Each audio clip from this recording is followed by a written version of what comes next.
Bon, je te rassure, Clarisse, je ne vais pas marcher sur tes pas. Alors, le topo que je vais vous présenter, c'est juste un retour d'expérience. Ça rentre néanmoins dans l'imagerie cardiaque, mais d'une autre façon.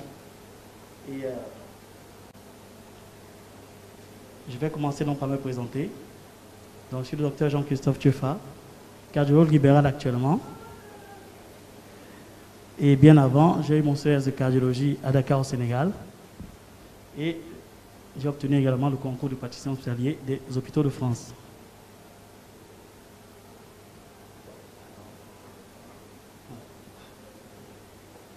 Donc le thème aujourd'hui, c'est une hypertrophie ventriculaire, pas comme les autres. Pourquoi pas comme les autres? On va essayer au fur et à mesure de décrypter. Alors il s'agit d'un patient que je suis personnellement jusqu'à aujourd'hui. Et en 2012, ce patient résidait à Paris. Vous voyez qu'il est polyfactoriel. Son âge, 76 ans, diabétique hypertendu. Et sur le compte rendu du collègue qui me l'adresse, il n'y a pas d'hypertrophie ventriculaire. Et ce patient était traité pour une hypertension par un inhibiteur calcique verapamil, un zartan du losartan et un diurétique épargneur potassique, la spironolactone. Alors, la première consultation cardiologique que j'effectue, c'est en 2020. Après qu'il ait des antibiotiques pour une notion de dyspnée stade 2 de l'indicatacha, il vient donc me voir pour un relais de suivi cardiologique. Alors, cliniquement, il n'y a pas grand-chose. 77 kg, 1m74, bonne hémodynamique, débit du cœur régulier, auscultation cardiaque subnormale, aucun signe congestif. Il m'apporte un bilan qu'il a fait en externe. Et je suis frappé par la NT-proBNP qui est à 4000 pour un patient de 76 ans. C'est 1800 à peu près. On peut encore accepter jusqu'à 1800. Une bonne fonction rénale. Il y a un iogramme sanguin qui est tout à fait normal. C'est juste le courrier du cardiologue qui nous l'adresse pour le relais du suivi. Alors, donc ce n'est pas l'IRM, hein, c'est un électrocardiogramme. Et je ne sais pas si certains collègues peuvent dire quelques mots. Il y a un élément qui frappe le plus.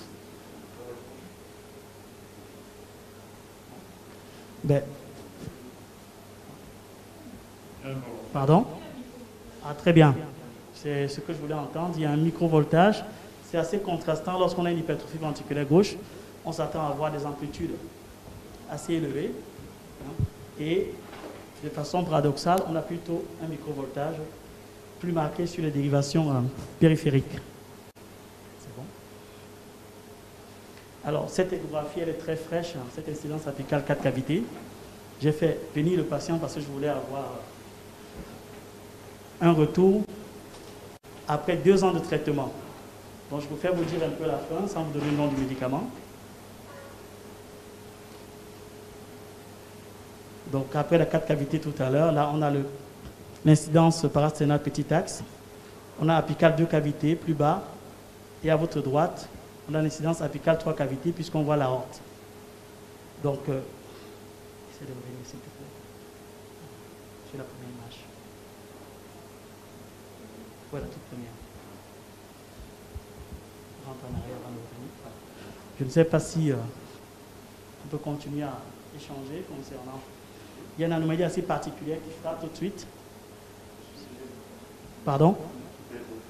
L'hypertrophie ventriculaire, ok. Il n'y a pas un autre élément aussi. Pardon?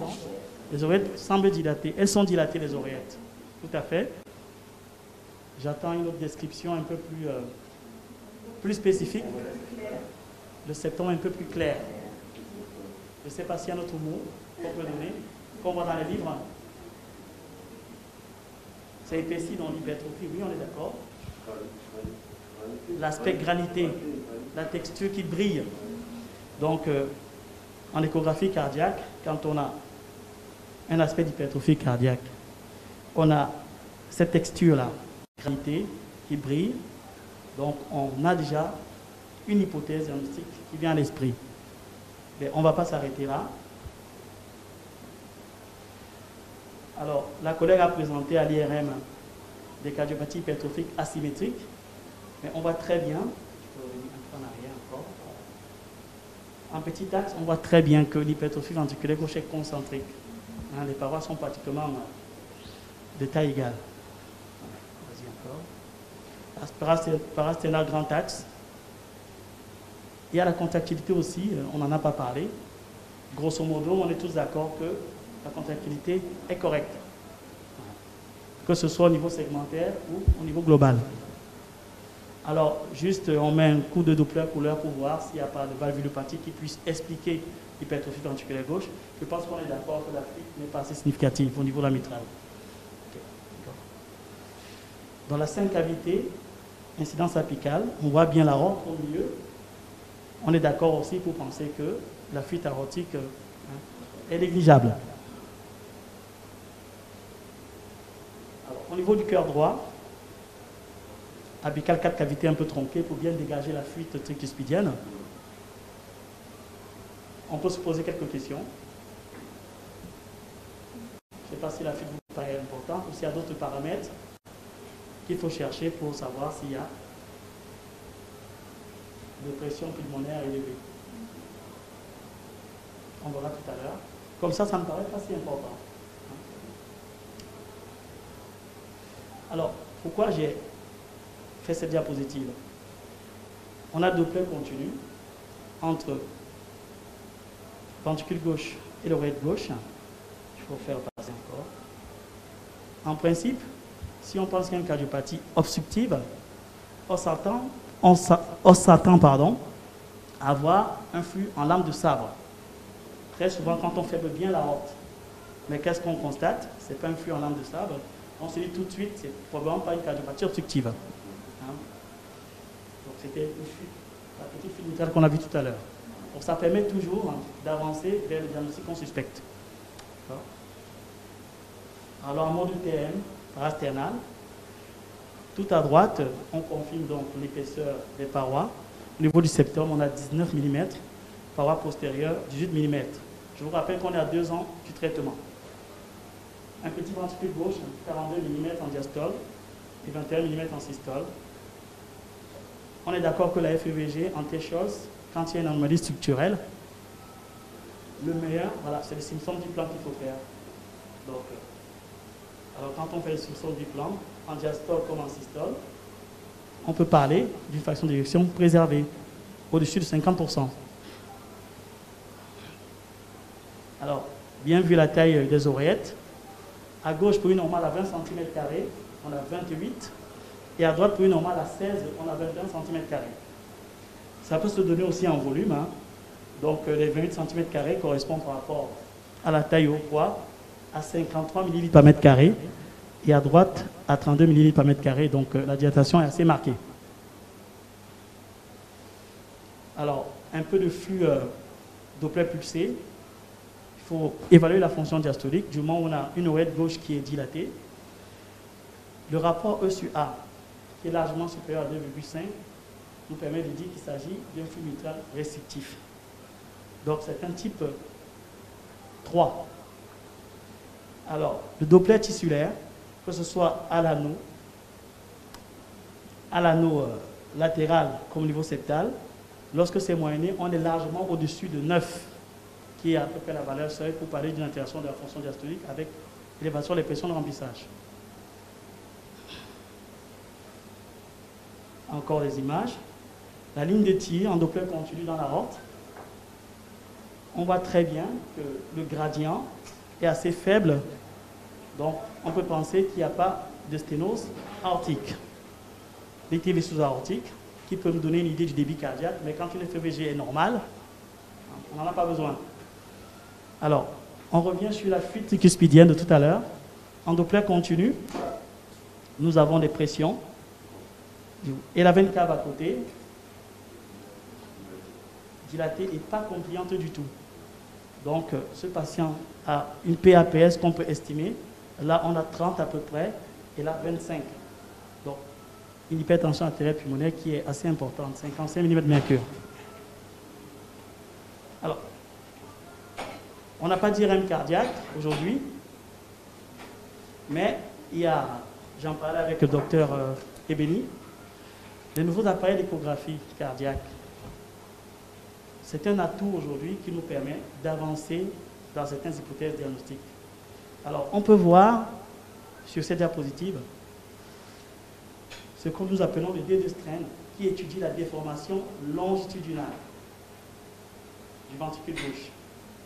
Et en général, pour la pathologie dont on cherche le diagnostic, cet aspect en cocarde qu'on voit ici, on peut bien voir au niveau septal, inféroseptal, latéroseptal. Je lui dirais que ça devait correspondre à l'IRM cardiaque, au fameux rehaussement tardif lorsqu'on disait de Gabonien. Donc, si on s'équipe d'un bon appareil d'échocardiographie, on peut avoir une imagerie, une échographie cardiaque, qui peut faire suspecter une pathologie assez particulière. Et c'est rentré dans les guidelines, dans l'algorithme diagnostique, par rapport à la pathologie, on va trouver tous. J'espère. Alors, chez ce patient, quand même, je suis triste parce que, après 2 ans de suivi, son train global longitudinal est à moins 6%. La norme est de combien? Je ne sais pas si vous avez. Le docteur Béni m'a dit qu'il n'y avait pas d'application à l'hôpital général. Moins 18, voire moins 20. Donc, il a 2 ans d'un traitement. Et son train global longitudinal est assez faible. C'est souvent de mauvais pronostics. On continue. Alors, pourquoi cela? Alors, docteur Ebeni, c'est la preuve comme quoi on ne vous a pas oublié. Il y a une demande d'IRM cardiaque, mais le patient, parce qu'il est claustrophobe, a décliné son rendez-vous. Alors, sur cette diapositive, alors c'est aujourd'hui, selon les guidelines, l'examen de référence. La scintigraphie osseuse et cardiaque, qui se fait dans un service de médecine nucléaire, et dont la lecture paraît banale. Alors, qu'est-ce qu'on recherche lorsqu'on fait cet examen? On essaie de voir s'il y a une telle fixation du muscle cardiaque. Il y a des scores, score 0, 1, 2, 3. En temps normal, lorsqu'il n'y a pas de dépôt, lorsqu'il n'y a pas l'anomalie que nous recherchons, la fixation au niveau cardiaque doit être pratiquement pareil que celle au niveau des os. Mais tout de suite, on se rend compte que la fixation, qu'il y a une telle fixation cardiaque comparativement à celle des os. Donc forcément, il y a une pathologie. Et je pense que seulement à partir de la scintigraphie osseuse, il y a 2 hypothèses. Quand on a un score 3, donc là j'espère que vous allez nous donner le nom, le diagnostic maintenant. Tout a été dit, hein.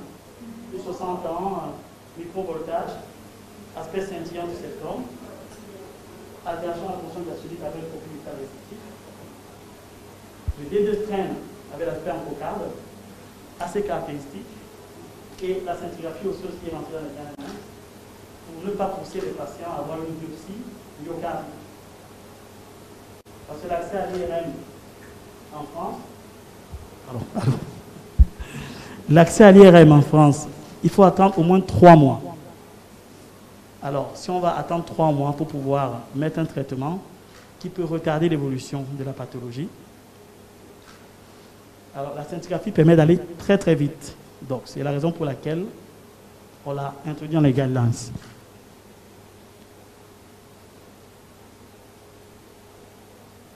Alors, vous allez voir la conclusion de la scintigraphie. Avance encore, s'il te plaît. Donc, la conclusion dit ceci. Argument en faveur d'une amylose à trans-thyrétine devant un score à 3 à la scintigraphie osseuse. Notre fameuse amylose cardiaque. Mais attention, il y a plusieurs types d'amylose. Lorsqu'on a une scintigraphie osseuse qui parle de score 3, le diagnostic différentiel, c'est faire attention à l'amylose à chaîne légère chez les patients qui ont une plasmocytose. Alors, il y a un bilan à faire qui est simple, c'est de faire l'électrophorèse des protéines pour éliminer un pic monoclonal. Si le pic monoclonal est absent, de façon formelle, c'est un examen qui est 100% spécifique, on peut dire qu'il s'agit d'une amylose à transthyrétine. Et si on n'a pas fait cet examen, on évoque les deux hypothèses. Voilà, j'ai un peu anticipé les choses. Dans la sensibilité de la scintigraphie osseuse, plus de 90% et la spécificité pour une amylose à TTR, 100%. Vous comprenez pourquoi ça rentre dans les guidelines, parce qu'on ne se trompe pratiquement jamais. Alors pour ceux qui cherchent d'autres types d'amylose, le centre avec lequel je travaille, le centre hospitalier de Vannes, a pensé à faire une biopsie des glandes salivaires et on n'a pas retrouvé des dépôts d'amyloïdes. Est-ce que c'est pour autant qu'on peut dire qu'il n'y a pas d'amylose? Non. Ok. On continue. Alors, puisqu'on suspecte une amylose cardiaque, puisqu'on est pratiquement certain, il va falloir donc l'envoyer voir un généticien. Or, les centres de compétences en France, il n'y en a pas beaucoup. On a dû envoyer le patient à Henri Mondor pour faire sa consultation. Et vous remarquez en bas l'arbre généalogique, qui sont 9. Il y a une fratrie de 9. Alors, je vous assure que j'ai appris, parce que lorsqu'on a évoqué à ce patient sa pathologie d'amylose cardiaque, il a dû appeler ses frères, ses sœurs. Il y a un frère avec qui il était en conflit, et c'est celui-là qui lui dit, écoute, moi je suis aussi traité pour une amylose cardiaque. Ce que je ne savais pas au départ. On continue. D'accord. Alors, pourquoi il est important de diagnostiquer rapidement? Pourquoi ne pas attendre si l'IRM va faire 3 mois? Tant plus que les gagnants aujourd'hui demandent de faire une scintigraphie osseuse. Parce qu'il y a un médicament aujourd'hui qui pourrait arrêter les dépôts des fibrilles amyloïdes au niveau des organes et notamment au niveau du muscle cardiaque. Ce n'est pas un médicament il n'est pas curatif en vérité, il empêche l'évolution de la maladie. Donc ça fait 2 ans que ce patient prend du tafamidis et je l'ai revu là avant de venir avec un D2 strain aussi effondré, mais sur le plan fonctionnel, il est incroyablement eubnéique. Moi, je m'attendais à quelqu'un de très essoufflé, mais non. Donc, au niveau fonctionnel, ça se passe très bien, sauf qu'au niveau de son imagerie, il y a un problème. Donc, je ne vais pas revenir sur les guidelines dont on a parlé tout à l'heure. Donc, aujourd'hui, si on suspecte une amylose cardiaque, manifestation clinique, parce qu'il y a aussi des signes extracardiaques, que ce soit neurologique, que ce soit au niveau de la cornée. Souvent, c'est les ophtalmologues qui appellent pour demander qu'on voit les patients. Donc, les signes extracardiaques, les explorations cardiaques, l'ECG, l'échographie avec les D2 strain dont on a parlé, une scintigraphie osseuse. Il est dit avant d'aller à la scintigraphie osseuse qu'on peut avoir le choix de s'arrêter sur les images échocardiographiques ou l'IRM cardiaque. Ce n'est pas échocardiographie et IRM cardiaque. Tout ça pour faire aller très vite. Donc ça veut dire qu'il y a une certaine fiabilité par rapport aux anomalies échocardiographiques. On avance. Alors, pour retenir, aux États-Unis, il y a environ 3 à 4% d'Afro-Américains, selon la littérature, qui seraient porteurs donc, de cette cardiopathie héréditaire avec mutation du gène TTR. Et j'ai essayé de faire la recherche concernant le continent africain. Et tout ce que j'ai retrouvé, c'est qu'il y a une minorité de cardiopathie héréditaire, beaucoup plus dans la zone occidentale. Donc je demandais un peu au docteur Ebeni, qui fait les IRM cardiaques, si elle a eu un seul cas. Donc, pour l'instant, c'est en échographie qu'elle a suspecté. Il n'a pas encore eu un cas d'IRM cardiaque depuis seulement 3 ou 4 mois qu'elle exerce.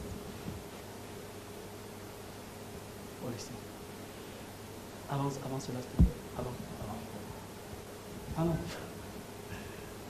Voilà, c'est bon. Alors, tous ceux qui font les échographies cardiaques aujourd'hui, nous savons qu'on nous parle de l'hypertrophie du sujet noir, l'hypertrophie du sportif, l'hypertrophie post-hypertensive.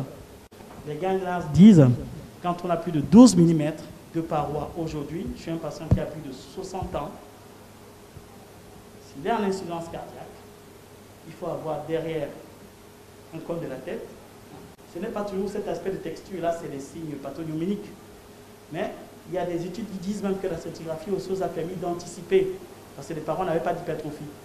Mais parce qu'il y avait des signes extracardiaques, on allait faire la scintigraphie et on a retrouvé une hyperfixation cardiaque. Donc, chaque fois qu'il y a une hypertrophie au-dessus de 12 mm aujourd'hui, quand on fait l'échographie, il faut s'atteler à trouver des signaux qui pourraient pousser à aller diagnostiquer cette pathologie. Ça va encore? Non, encore derrière. Derrière, s'il te plaît, je pense que j'ai encore un truc. Voilà, attention. Alors, c'est un patient hypertendu, suivi depuis 2012. Il y a des médicaments qui sont... Alors, c'est d'autant plus important d'être sûr de son coût. Si on pense qu'une hypertrophie ventriculaire gauche est post-hypertensive, il va falloir être sûr. Pourquoi? Parce que les IEC, les ARA2, les bêta-bloquants, les inhibiteurs calciques sont contre-indiqués et accélèrent le dépôt des amyloïdes. Donc ce patient a eu ce traitement pendant des années et il a fallu seulement, il y a 2 ans, tomber sur ce diagnostic et arrêter tous ces médicaments. Donc à présent, il est sous tafamidis, diurétique, et n'a pas de problème d'hypertension.